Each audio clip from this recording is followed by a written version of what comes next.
Yeah, probably later when we finish. We had many fruitful meetings, and part of the meetings we had was with this delegation that we are presenting to you today.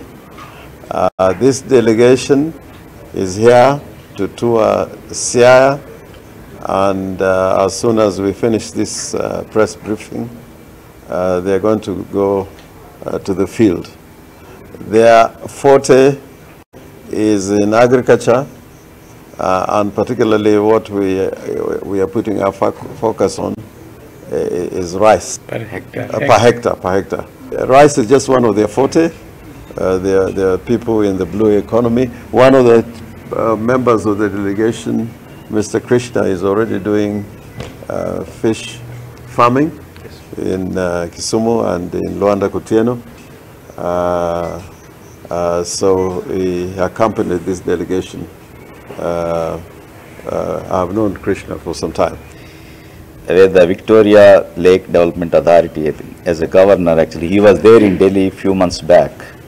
And we happened to meet Governor and also your Honorable Prime Minister also during that delegation meet.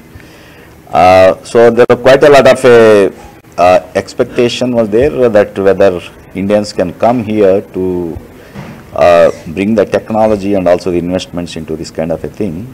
So now after 2 or 3 months actually we came here and we want to go around the Siaya country and also the entire lake area wherever it is possible in the next 1.5 days to see really how we will be able to do something for the rice cultivation.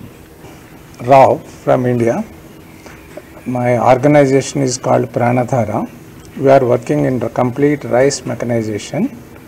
So we have observed that Kenya is importing a lot of rice. By adopting our technology in Kenya, in future you need not to single grain should not be import. That we are taking up this project. We're working in all endeavors to make sure that we give you the ample space and the needed leverages to make you operate in Siaya in terms of rice production value chain.